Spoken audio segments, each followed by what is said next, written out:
Pestana, candidato ao governo de Minas Gerais pelo PSDB. Ao mesmo tempo que a gente agradece a presença, nós desejamos sucesso nessa sua empreitada e é um prazer muito grande tê-lo com a gente aqui no estúdio da Rádio Clube 98. Bom dia, Marcos Pestana.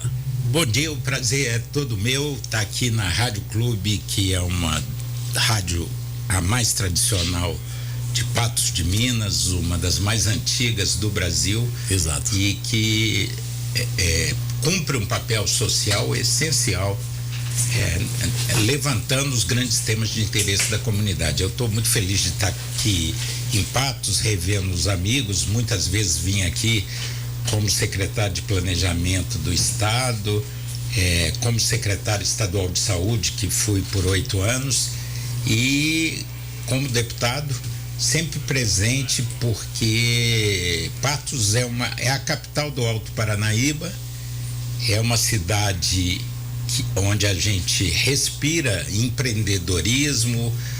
A gente tem aqui um exemplo, apesar dos problemas que naturalmente surgem, mas do Brasil otimista que dá certo, né? Uhum. Essa cadeia do agronegócio de alta qualidade, alta produtividade e que gera renda e emprego para a população é o retrato do Brasil que devemos perseguir. Mas problemas existem mesmo nas cidades que têm um padrão de vida superior à média, como é o caso de Patos. E eu estou muito feliz de estar aqui agora como candidato a governador, depois de uma trajetória de 40 anos. Fui quase tudo na vida que eu podia sonhar, e uma série de companheiros insatisfeitos com o cenário de Minas eu estava com as chuteiras penduradas, eu estava só ajudando no bastidor, era o principal assessor lá em Brasília da direção nacional do PSDB, mas atendendo aos apelos de vereadores, prefeitos, deputados insatisfeitos com as alternativas colocadas em Minas Gerais e achando que Minas pode muito mais, eu tive que engraxar as chuteiras e entrar nos gramados de novo, e estou aqui feliz, animado, otimista, com a possibilidade de a gente reeditar em Minas os grandes momentos da nossa história. Nós atravessamos um período delicado, mas eu tenho muita fé e esperança que juntos podemos colocar Minas no lugar que ela merece. Muito bem, Pestana, você já teve a oportunidade de ocupar vários cargos na vida pública, entre eles o de secretário de saúde do Aécio, né? Exatamente. Aécio e Anastasia foram os 2 melhores governos, para Patos de Minas, os 2 melhores governos da história, Aécio e Anastasia. Na oportunidade do Aécio, você ali esteve como secretário. Mas eu queria saber como é que foi esse caminhar da sua candidatura. Como é que se deram os passos? Como é que ela veio a se efetivar? É um pouco resultado disso. Nós fizemos governos magistrais, reconhecidos nacional e internacionalmente, recebemos prêmios internacionais, e foi porque ali não só havia responsabilidade fiscal, equilíbrio, austeridade, nós pagávamos a folha em dia, os fornecedores em dia, a dívida em dia, e tínhamos um programa ousado de obras e políticas públicas. Na educação, levamos as crianças de Minas a ocupar o primeiro lugar na avaliação nacional. Na saúde, o Saúde em Casa, o canal Minas Saúde, o PROOSP, a farmácia de Minas, a rede de urgência e emergência, nós tínhamos linhas de atuação que a população registrou naquele período do governo Aécio Anastasia. E 8 anos Minas está parada. Minas não paga dívida, há uma há um buraco, há uma herança maldita, uma bomba de efeito retardado que vai estourar na cabeça do próximo governo. O governo atual só paga o salário dos servidores em dia porque não paga a dívida. É o primeiro governo que não paga a dívida. São 44 parcelas. Imagina nas lojas EMA se um crediário, uma pessoa que fez um crediário, se atrasasse 44 parcelas do seu carnê. Certamente tomariam a televisão ou a geladeira e mandavam para o SPC. E Minas está nessa situação dramática, onde nada ocorre. Nos últimos 8 anos, eu pergunto, o que foi feito em Patos? Eu sei, por exemplo, o que eu fiz.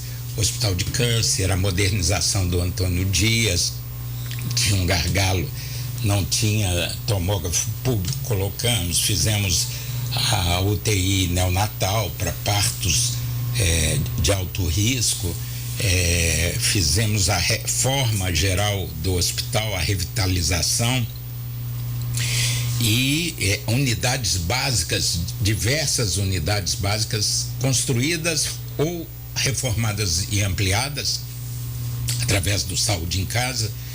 Nós tivemos um volume imenso. Eu pergunto para o ouvinte pensar, use aí 15 segundos, o que o atual governo fez em Patos de Minas? Se alguém conseguir pensar alguma coisa, telefona aqui para a rádio. Pestana, o candidato ele naturalmente tem ali a sua pauta, né, de propostas e tudo mais. Eu gostaria que você relatasse pra gente pelo menos as principais, né? Porque acaba sendo muita coisa, né, nesse campo de proposta, mas pelo menos as principais propostas do candidato Pestana. O principal eixo tem que ser educação. Porque eu fui secretário de saúde mesmo nessa época. Eu não puxava sardinha para minha brasa. Eu falava, segurança pública e saúde defendem a vida, mas a única coisa que transforma a vida é a educação. É preciso defender a vida, mas é preciso principalmente transformar a vida. E as nossas crianças, nossos jovens, eles precisam se preparar para a vida, para a cidadania, ter valores, postura, seriedade, mas tem que se preparar também para o mercado de trabalho. E o mercado de trabalho no século XXI, a criança e o jovem que está em processo de formação vai encontrar um mercado com tecnologias inteligentes, robôs, computadores 5.0, inteligência artificial. Então, a preparação, seja no ensino fundamental e no ensino médio, com a vertente do ensino técnico, ele efetivamente tem que estar preparado para esse novo mundo de transformação profunda. E nós temos que garantir qualidade. Nosso problema não é de quantidade. Para se ter uma ideia, nos últimos 20 anos, a rede estadual de ensino perdeu 1 milhão de alunos, por um motivo muito simples, está nascendo menos neném. Então, a curva, a pressão por novas matrículas, por novas escolas, acabou. Hoje nós temos na rede estadual 1.800.000 alunos, espalhados em cerca de 3.500 escolas, sendo assistidos por cerca de 600.000 professores. Nós temos que então cuidar da questão da qualidade, porque a quantidade, não falta vaga, não falta professor, o número é cada vez menor de crianças pressionando. O que nós precisamos? Transformar a escola num organismo comunitário e não do governo. Os pais de alunos e a comunidade têm que abraçar a escola. E quem pode liderar isso é a diretora. Nós temos que empoderar, prestigiar, ter contato, motivar a diretora a ser a grande líder da escola comunitária, unindo professores, estudantes, pais, comunidade. Em cada lugar, cada canto de Minas, a escola pública tem que virar o centro de gravidade do bairro, do distrito rural. Tem que ser um organismo vivo e a criança tem que se identificar com a escola. Para isso é preciso ter qualificação do professor. Nós queremos fazer uma nova carreira inovadora. Rio Grande do Sul e São Paulo começaram a trabalhar essas questões. Tem que ter uma nova carreira. Tem que ter sistema de avaliação, porque para você detectar a febre você tem que ter o termômetro. Exato. Então você tem que saber por que uma escola A num bairro do mesmo perfil de renda tem um melhor desempenho que a escola B. Então você tem que monitorar. Então tem que ter um sistema de avaliação, tem que ter tecnologia.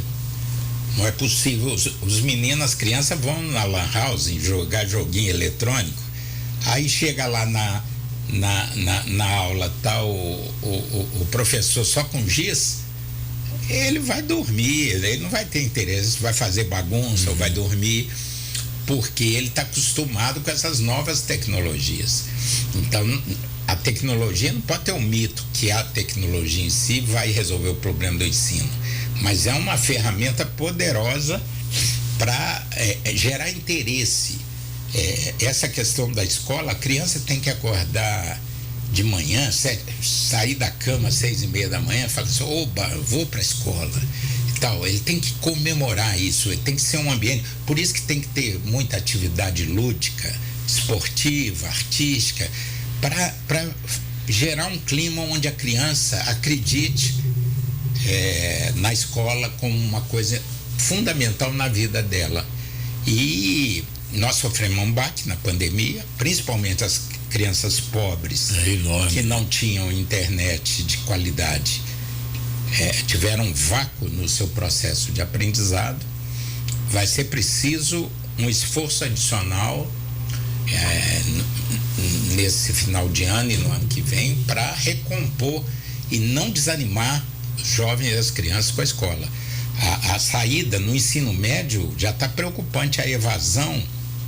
Os jovens que abandonam a escola já chegou a 30%, já é muito sério. Então, esse é o esforço central. Então, esse é o desenho da política educacional que eu pretendo, e que o conceito essencial é migrar de uma escola do Estado para ser uma escola da comunidade. Perfeito. Temos que conversar com os prefeitos, municipalizar. Tem 1 milhão de alunos do ensino municipal na rede estadual, não deviam estar aí, deviam estar na rede municipal, mas isso tem que ser uma negociação transparente, clara, com professores e com prefeitos, porque há muitos preconceitos e muita carga negativa, mas eu sou um especialista em diálogo. E eu, diferente do atual governo, a porta do gabinete do governador vai estar à disposição para as associações, as representações de todos os segmentos da administração pública e da sociedade. Na saúde, nós temos 3 desafios.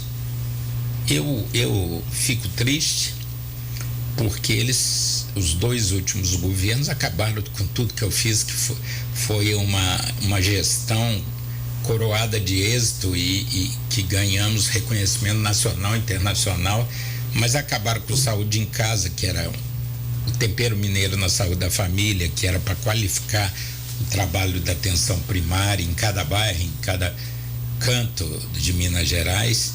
Acabaram com o PROOSP, que era uma forma de induzir uma profissionalização da gestão hospitalar e melhorar a qualidade do atendimento para o cidadão.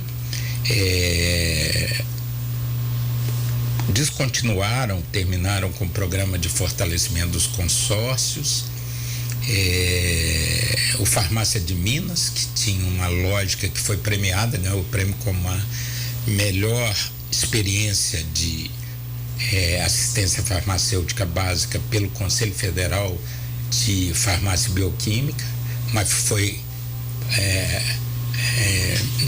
o atual governo não recuperou as linhas do Farmácia de Minas. O governo anterior, a única ideia brilhante foi pintar as farmácias de vermelho, e o Ministério Público proibiu em vez de mexer com a necessidade da população, que é medicamento, tiveram a brilhante ideia de as 700 farmácias que eu fiz, de pintar de vermelho. Ainda bem que o Ministério Público atuou e evitou essa tolice.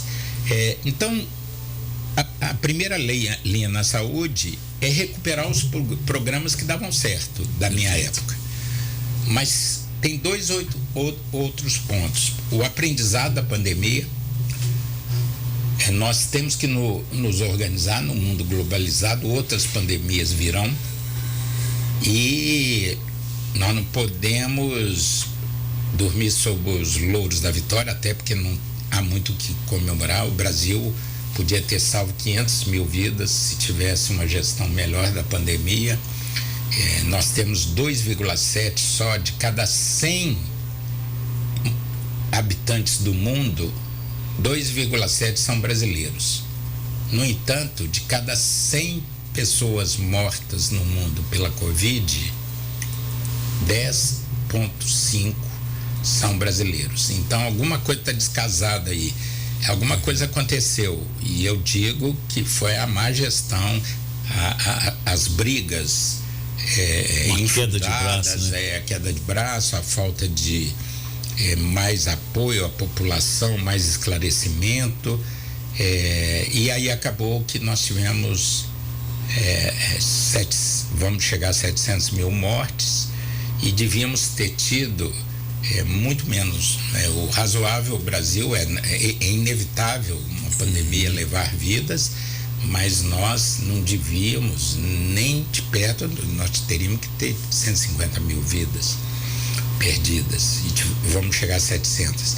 Então, esse aprendizado deve nos levar a construir uma retaguarda de vigilância em saúde para preparar novos eventos pandêmicos do futuro. Laboratórios, retaguarda hospitalar, estudos para qualificar a gestão de eventos como a pandemia e criar rotinas e protocolos de como agir num caso de uma pandemia e ter a retaguarda preparada no caso de ocorrer uma pandemia.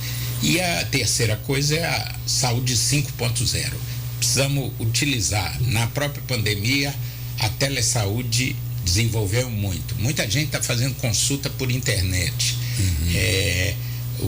Os instrumentais que a ciência da computação oferecem à medicina, às atividades de saúde, são inestimáveis. E aí nós vamos investir pesado em ferramentas tecnológicas para aumentar o acesso.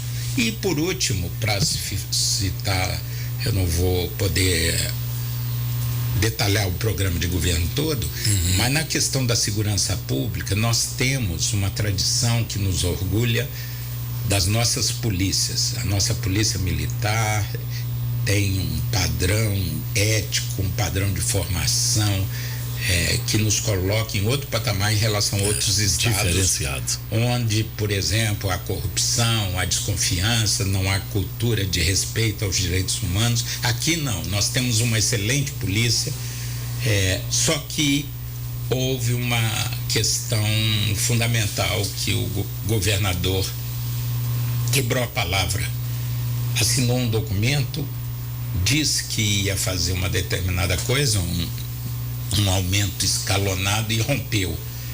E para mineiro isso é grave. Você faltar com a palavra é como uma cristaleira se espatifando e não dá para colar. Então hoje há uma falta de credibilidade do atual governo junto às forças policiais, a Polícia Civil, a Polícia Militar e a Polícia Penitenciária. Porque, primeiro, não dialogam, quer dizer, o governador terceiriza o diálogo e Então, seus assessores é que conversam, ele nunca recebe.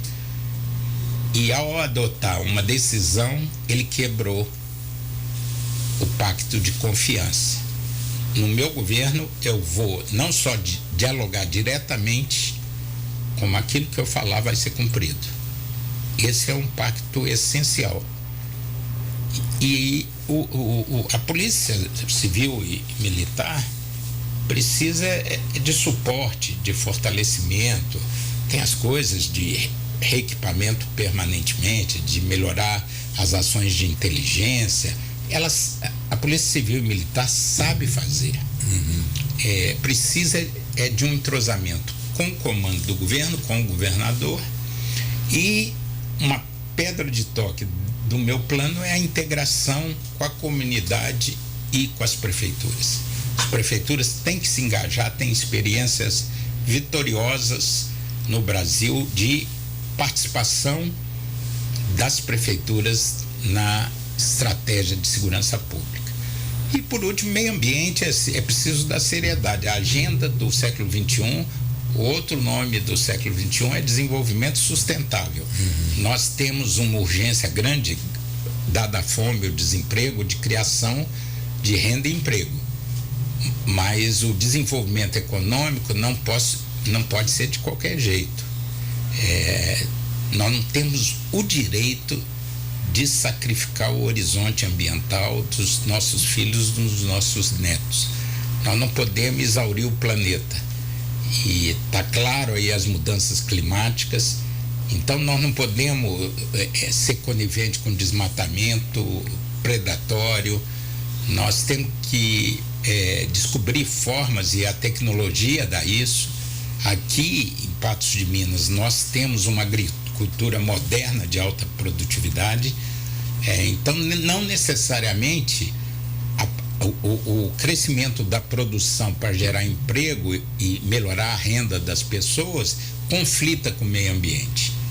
Então eu tenho essa noção, eu sou economista, estudo e tenho uma interatividade muito grande com empresários, com empreendedores, mas também fui vice-ministro do meio ambiente.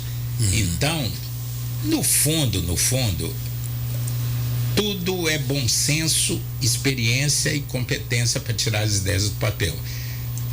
Às vezes está faltando um pouco de bom senso no Brasil. E aqui em Minas eu visualizo claramente. Eu tenho 40 anos de vida pública, de treino, minha vida foi como servidor, como vereador, deputado federal, deputado estadual, secretário de planejamento, secretário de saúde, vice-ministro do meio ambiente, presidente do Conselho Nacional de Secretário de Saúde.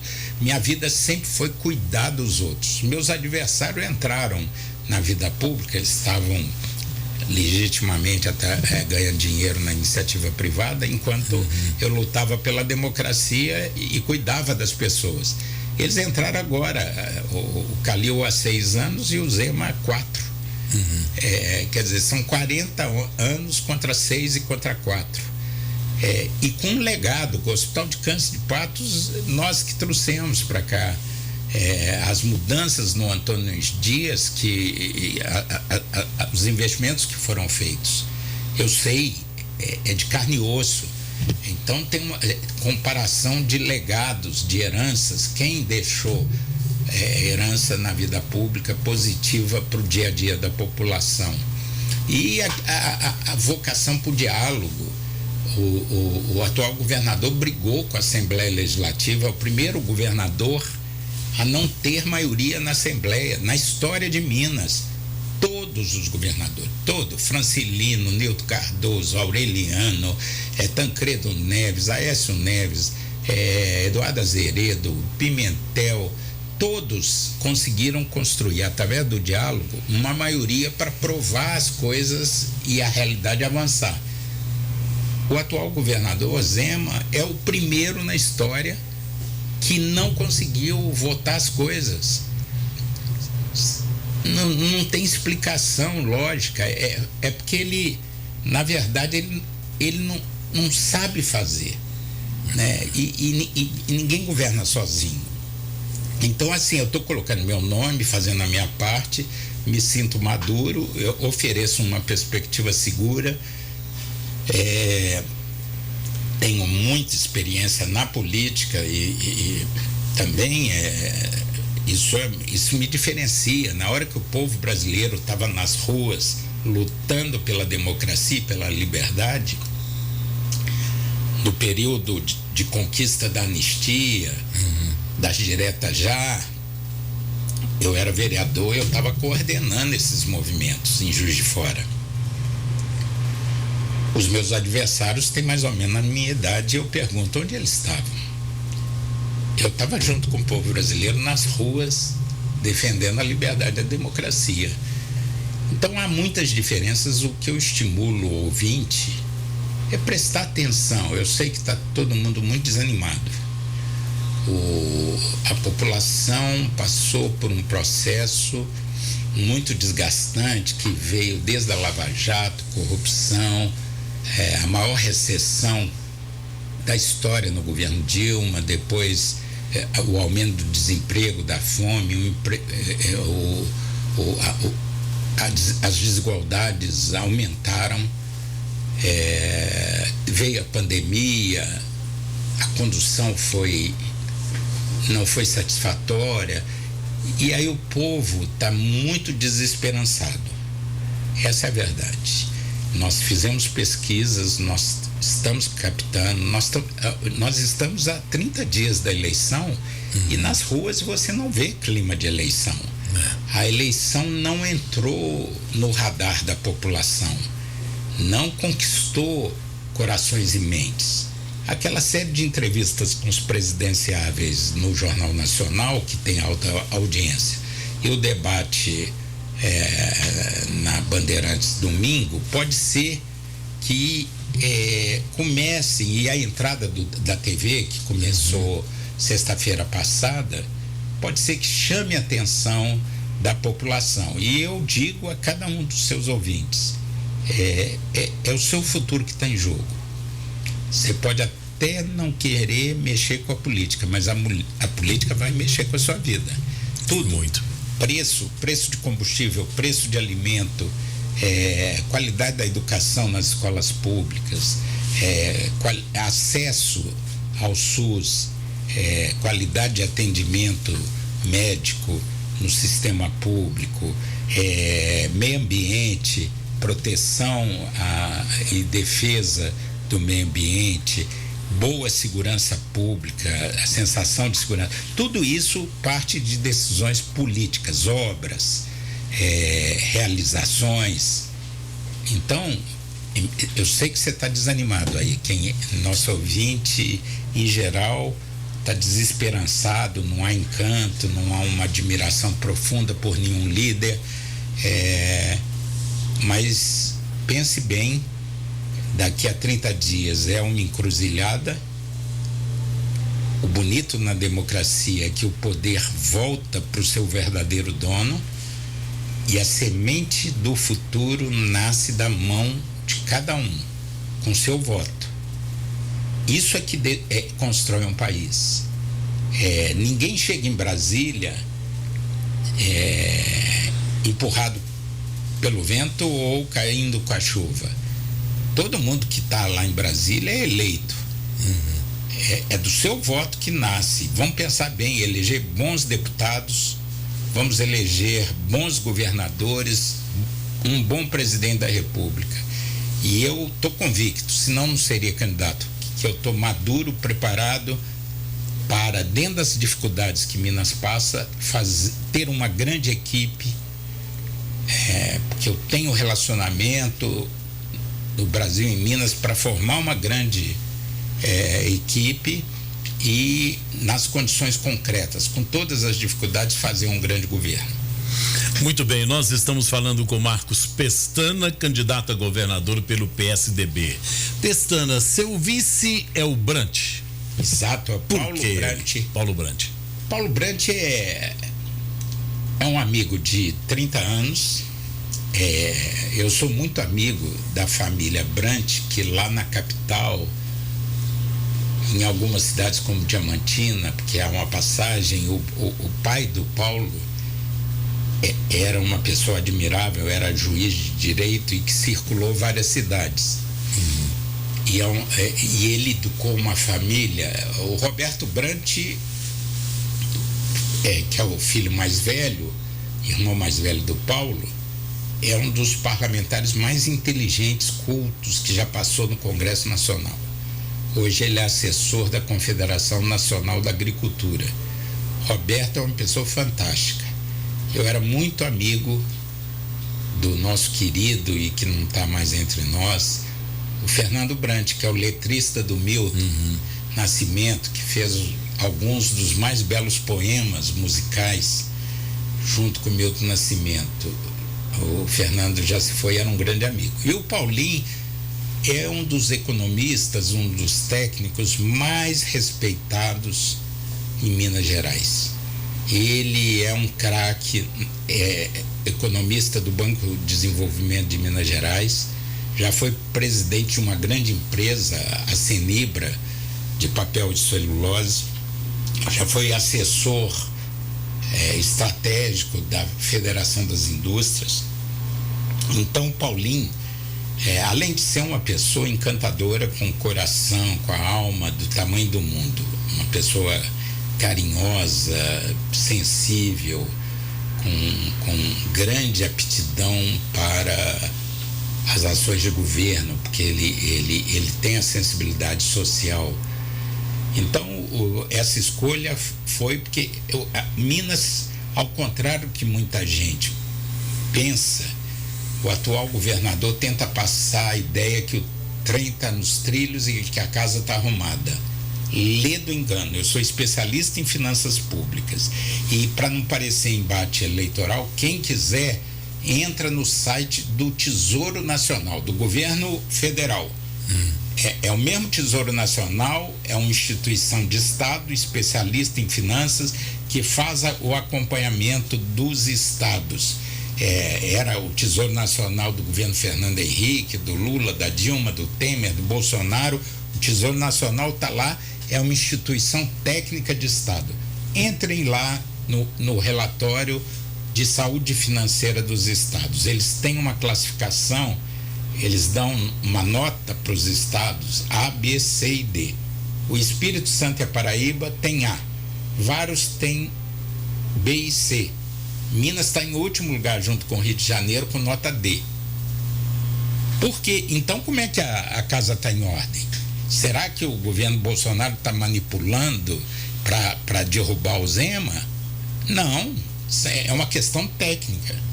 É porque a situação de endividamento e o não pagamento das despesas contratadas está fazendo uma bola de neve e é uma bomba de efeito retardado para o próximo governo. Então, não é verdade o que tem sido dito pelo atual governador, que a casa está em ordem. Ele está pagando a folha em ordem, só que ele não está pagando a dívida. É como você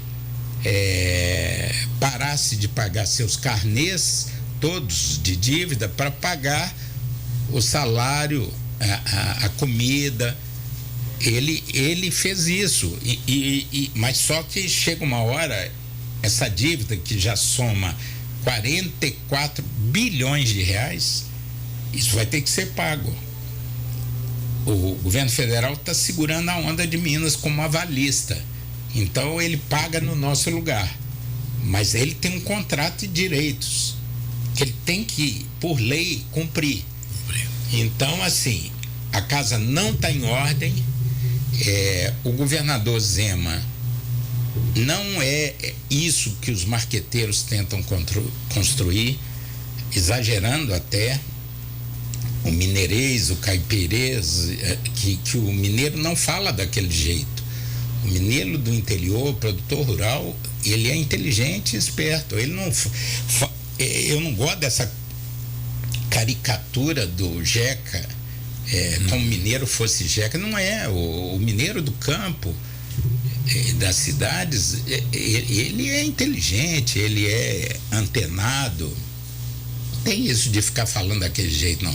E exagera essa coisa de que ele é uma pessoa simples e tal, e que lava o próprio prato, que lava a própria roupa. Isso é coisa de marqueteiro. Eu faço as coisas, hoje mesmo fiz o meu próprio café e lavei, mas não fico filmando. Isso não é um assunto público que interessa as pessoas. Isso é uma bobagem. E ele é um milionário. Esse é um governo de um milionário cercado por meia dúzia de grandes milionários que só cuidam dessa ótica empresarial, que eu acho importante ampliar, conversar com mais gente, prestigiar o pequeno e médio empresário e tal, mas é um governo de um milionário, é o quarto candidato mais rico do Brasil nessa eleição, o nosso governador, e é o primeiro em Minas. Então ele não é pobrinho que precisa fazer essa demagogia. Eu lavo meu próprio prato, eu cozinho, eu faço as coisas, mas não fico me exibindo na internet. Isso é uma coisa que interessa a mim, a família, aos mais próximos. Não é uma demagogiazinha para construir uma imagem de pessoa simples. Só que ele é um milionário, cercado por grandes milionários, uma meia dúzia, que mandam no governo. E isso afasta da sensibilidade da maioria das pessoas de classe média e das pessoas mais simples e que mais necessitam do governo. E isso é que me diferencia. E do outro candidato é aquilo, as pessoas falam, é um brigão, é um chefe de torcida organizada que briga, que espana, que não... Nós precisamos ter habilidade de diálogo, respeito à divergência, nós precisamos ter paz para o país e Minas Gerais poderem ir para frente. E eu estou muito maduro, estou com 62 anos, depois de 40 anos de vida pública, eu tenho convicção que eu posso ser um bom governador. Meu prezado Pestana, assim que se definiu que o Brant seria seu vice, o governador do estado exonerou todo o gabinete do Brant. Como é que você viu essa atitude?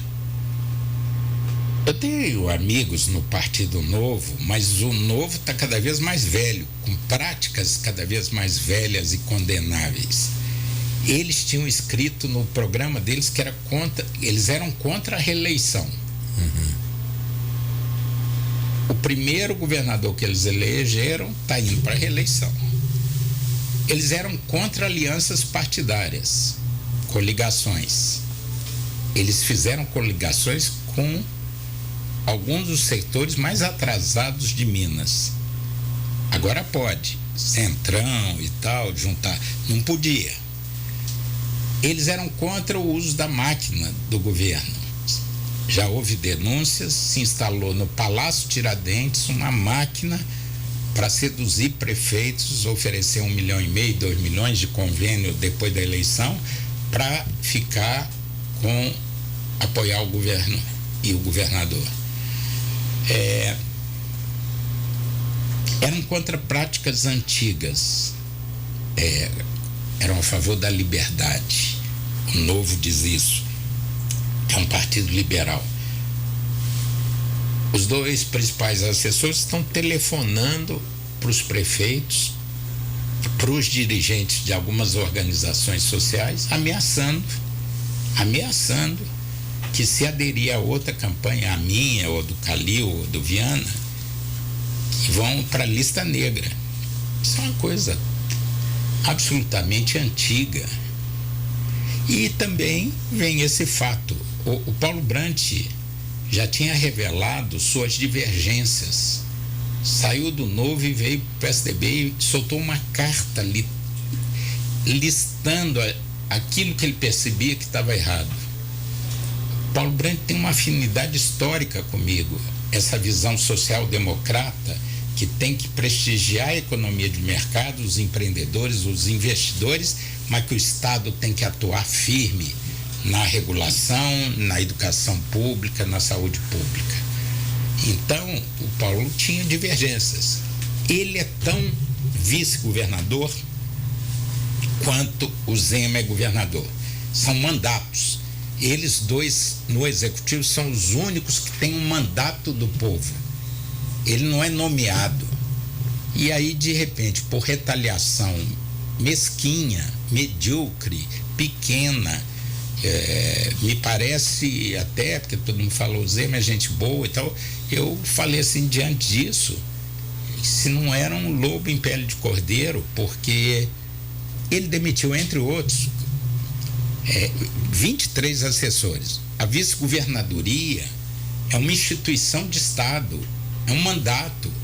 Quer dizer, tirar até a secretária telefonista do vice-governador é querer retalhar de uma forma vil, medíocre. E como se isso ameaçasse, nós não iríamos, esses 23 assessores, que eu conheço um ou dois dos 23, eles estariam lá para servir como serviram 3 anos e meio ao governo. Não é comitê eleitoral da minha candidatura. E o caso extremo que revela a desumanidade do Zema, que é uma pessoa que não tem sensibilidade social, não tem coração para entender as necessidades da população, é frio, calculista. Ele mandou um senhor, o seu Dário, que está com quase 80 anos, trabalha 40 anos, ganha pouco mais de R$2.000, e era o porteiro do Servas, ali na avenida, descendo a Praça da Liberdade, quem conhece, ali na Cristóvão Colombo. Quando você passa a Praça da Liberdade e desce, tem, depois do Palácio da Liberdade, vizinho dele tem o Servas. Ele era o porteiro que dava acesso, que anunciava para a portaria, ó, fulano chegou e tal. Um senhor que trabalhava há 40 anos, ganhando R$2.000. Foi demitido. Uma retaliação ao Paulo Brandt, coisa mais sem nexo, uma desumanidade. E quer dizer, o novo está cada vez mais velho. Eu acho isso um absurdo. Depois que acabar a eleição, quer dizer que o vice-governador continua sendo vice-governador até dezembro desse ano. A eleição acaba em outubro. Em novembro, dezembro, vai ficar a vice-governadoria lá vazia? É uma visão medíocre. Esse governo é muito limitado. Eu até achava, não conheço bem o governador Zema, que ele é bem intencionado, honesto, eu acho que é honesto, mas me assusta essas atitudes. Eles estão telefonando para os prefeitos, amigos meus, que eu fiz uma revolução na saúde na cidade dele. Eles falam, olha, eu não posso botar a cara porque eu estou recebendo pressões, telefonemas, ameaças e ofertas indecorosas, que se a gente levasse ao pé da letra seria crime eleitoral. Eu tenho um prefeito que participou de uma reunião dentro do palácio, tinha 15 prefeitos presentes, e o candidato a senador do Zema prometendo, ó, 1,5 milhão, o que vocês querem? A gente faz o convênio logo depois da eleição. E chegava lá embaixo, tinha um repórter para gravar o apoio ao governador e ao senador. Isso é uso da máquina. Isso é um absurdo. Nunca vi isso. É o novo. Que de novo não tem nada. É muito natural que os candidatos se posicionem para A, B ou C na corrida presidencial. Calil está com Lula, está fechado. E qual é a posição do Marcos Pestana? Olha, primeiro, o governador de Minas vai ter que lidar com uma encrenca tão grande, um abacaxi, descascar um abacaxi para ninguém botar defeito, que ele vai ter que conversar com qualquer presidente. Ele vai ter que ter abertura, habilidade, capacidade de diálogo, porque Minas, como está fragilizada, ela é dependente do governo federal.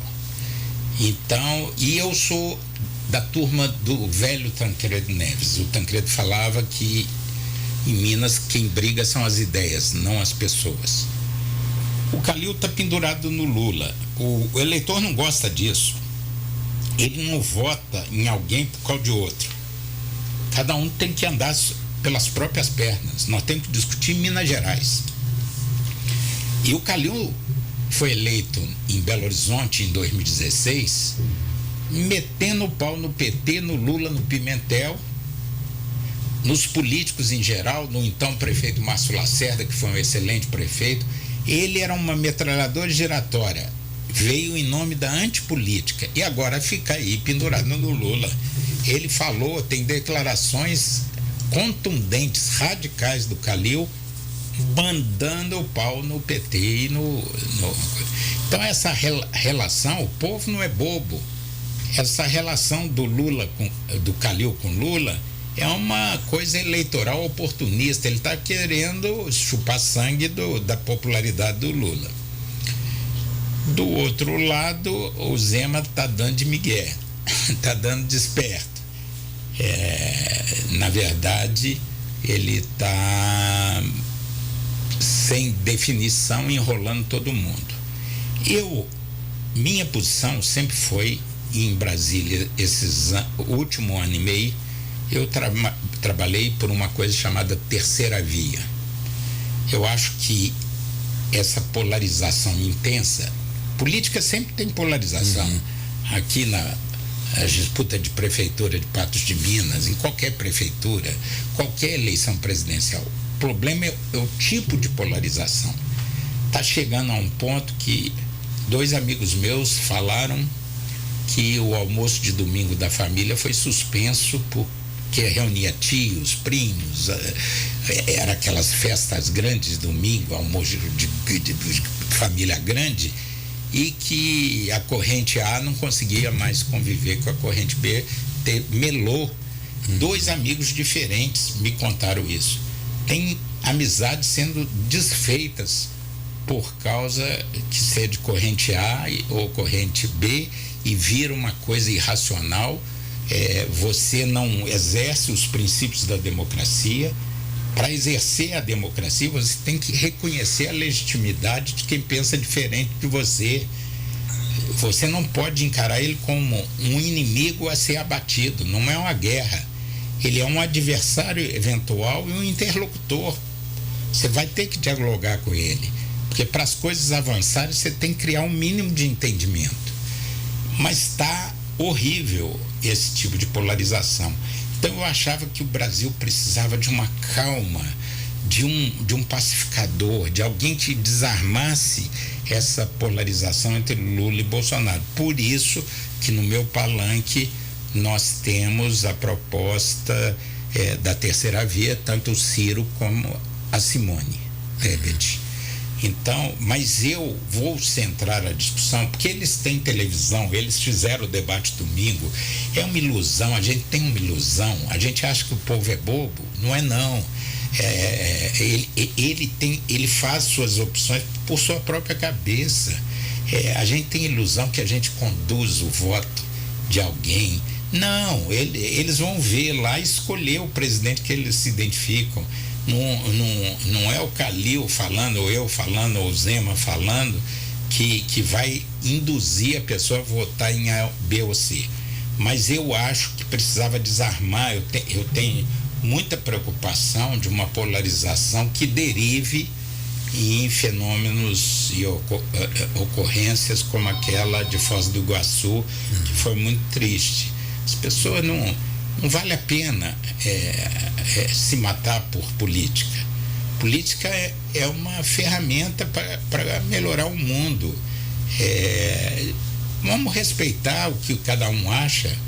Eu não tenho ódio de quem é lulista ou bolsonarista. Eu respeito e tenho minhas posições. E a gente tem que ter essa serenidade. O Brasil, você não precisa ter unidade de pensamento. Cada um pode ter o pensamento. O que o Brasil precisa é unidade de ação, porque as coisas não estão bem.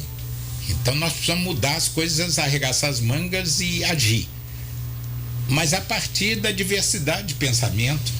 Não tem que condenar ninguém, ter raiva de ninguém, ter ódio de ninguém, porque um vota Bolsonaro, outro vota Lula, outro vota Ciro.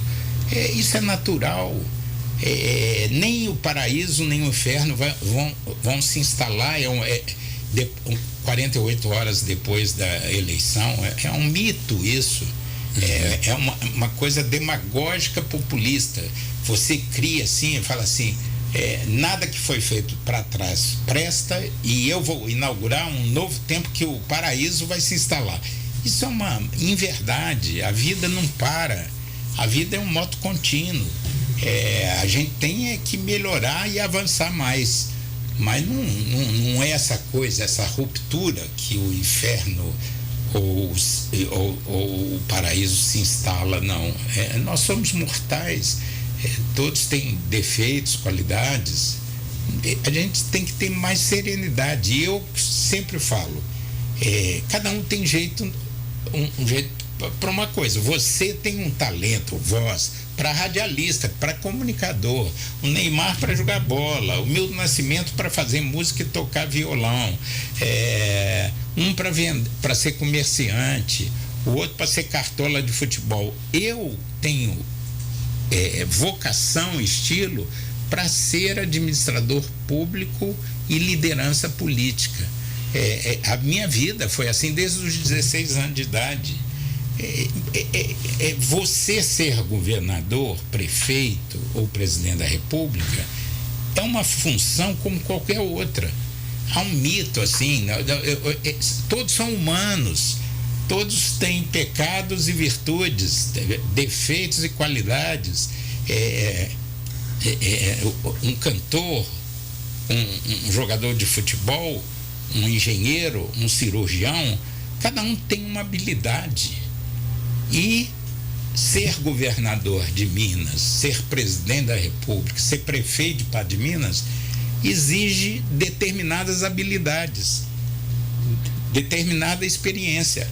Mas não é diferente de um mestre de obra e o engenheiro que, junto com os pedreiros, sobem um prédio.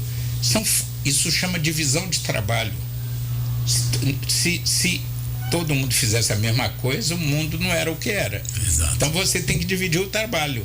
Enquanto um joga futebol para nos divertir, enquanto o outro faz show, enquanto o outro faz cirurgia para salvar a nossa saúde, o outro ensina as crianças para transformar a cabeça delas. O governante governar e misturar boas ideias, capacidade gerencial para tirar as ideias do papel e dinheiro. São esses 3 elementos. Se faltar qualquer um dos 3, a vaca vai pro brejo. Eu tenho um treino de fazer isso. Então não tem mágica. Tem governos que são irritantes, não tem boas ideias. Então não há vento que leve a vela que não sabe para onde quer ir. Você pode ter uma jangada, se você não sabe, pode ter vento bom. Se você não sabe onde que você quer chegar, não chega mesmo. Então tem que ter boas ideias. Nós temos um programa de governo que nós vamos lançar na próxima segunda-feira, que é uma linha de trabalho consistente, apoiada na experiência e na realidade. E aí depois nós temos a experiência gerencial, sabemos lidar com gente, com estruturas governamentais, eu e Paulo Brandt. E o dinheiro que vai ser o problema, mas eu sou economista, fiz a primeira negociação da dívida mineira em 1997, farei a nova em 2023, se o povo de Minas assim quiser. Marcos Pestana, naturalmente que nós poderíamos ficar aqui horas afinco, né? Falando sobre essas questões todas e aproveitando a sua inteligência, a sua capacidade de discernimento, a sua preparação intelectual e tudo, mas o Bola na Rede está chegando aí. Nós queremos muito agradecer. Hoje tem Libertadores, né? Hoje tem Libertadores. Bom que o Galo não está lá, né? Mas nós queremos agradecer. Eu sou cruzeirense e Flamengo. O Cruzeiro já está subindo para Série A e o Flamengo está na Copa do Brasil e na Libertadores, nas semifinais. Está numa fase boa, né? Boa. Mas o time voltou a jogar o que jogava. Mas nós queremos agradecer muito pela presença, mais uma vez sucesso, e haveremos de ter novas oportunidades. Muito obrigado mesmo. Muito obrigado a você, a equipe toda da Rádio Clube. Estava aqui conversando sobre a história da Rádio Clube com meu amigo Elmiro Nascimento, e ele contando a história. É uma das rádios mais antigas do Brasil. Né? E eu queria concluir dizendo: os meios de comunicação têm um papel absolutamente central na democracia. Democracia, ainda mais nesses tempos turbulentos. Por exemplo, uma rádio com a credibilidade da Rádio Clube tem um papel fundamental de desfazer fake news, de levar informação de qualidade. Então, a liberdade de imprensa, o papel das diversas mídias na democracia é uma coisa que a gente não pode abrir mão. Então, boa sorte, sucesso nessa missão, porque os meios de comunicação são serviços públicos essenciais. Já tentaram matar a rádio várias vezes, né? Eu fiquei sabendo quando... É verdade. Eu ouvi que quando inventaram a internet que a rádio ia acabar. E as pessoas não entendiam que a rádio é a única... A televisão pode até reformular, acabar a TV aberta, mas a rádio é a única que permite a pessoa estar fazendo uma atividade e estar ouvindo, ligada na rádio, né? A pessoa está cozinhando, está na rádio, uma taxista está trabalhando, tá de olho na rádio. E assim o dono da banca de jornal está lá ligado na rádio, mas fazendo o seu trabalho na quitanda, na mercearia, o comerciante. E aí falaram como o rádio ia morrer. Pelo contrário, né? Uhum. O agricultor leva o seu radinho de pilha para estar ligado na música sertaneja, em qualquer outra coisa que ele queira ouvir, nas notícias. E aí é engraçado que inventaram, aí para fazer para frescalhar o negócio, inventaram todo o podcast, que não é mais nada do que rádio, né? É verdade. Então, é voz, não tem imagem. Então, sucesso aqui a toda a equipe da Rádio Clube. E vamos ver hoje a Libertadores o que vai dar. Vamos ver.